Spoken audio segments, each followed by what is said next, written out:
So first of all, again, how do I do it with multiple locations? I always start with partners. So if I'm looking to do something in a new state or new city, first I'm gonna find a partner. And where do you usually find partners? So I go to different business conferences all the time, and this is where I'm finding like-minded people. I also go to like me. What do I look for? Well, first, so once I find a good candidate, I'm going to actually look for location in an area where they live, because I want to have a local partner who can run and operate the business. And it's important to have somebody who might have already previous business ownership experience. So like some of my business partners, like I listed here, one of them has a fleet of tour cars, for example. Another person is basically a full-time real estate agent and investor. I have another partner who is a construction company owner. So it takes time to develop a relationship. So it's not like I saw them first time and immediately everything clicked and we start working together. Usually I like slow approach, where I meet somebody, I'm gonna stay in touch with them for some period of time, learning more about them. They're gonna learn about what I do and how I do things. And Austin is a great example. We actually met with him literally at one of the business conferences years ago. And so we just start talking, and he lives in California and I live in Atlanta, Georgia.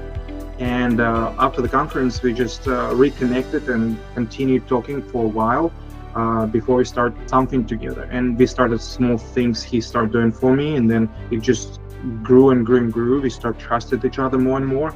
And eventually it just came out to be that we opened a company together, marketing agency. So it's very important.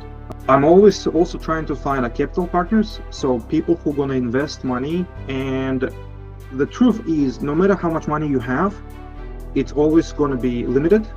And so I always like to bring the partners who have capital to invest, because A, it helps me to limit my exposure, and B, it helps me to fund more projects, right? So this is important. And a lot of people don't like to work with partners, but if you truly want to grow and expand, you have to just learn how to find the right partners and how to trust them.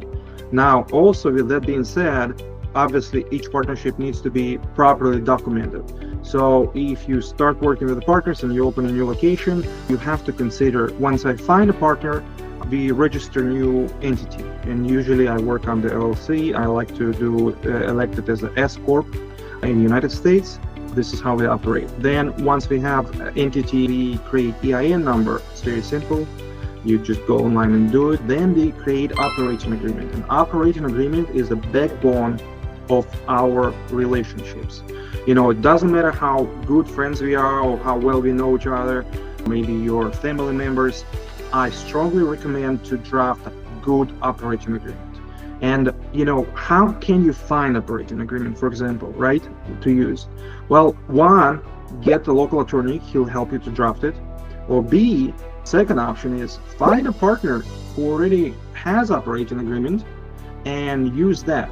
And in the worst case scenario, if you don't have ability, reach out to us, work with you, and we'll be able to probably help you to obtain a good operating agreement, something we use, for our contract. And then you open a bank account. And once you have an open bank account, again, partners who use, who invest in money, they usually deposit portion.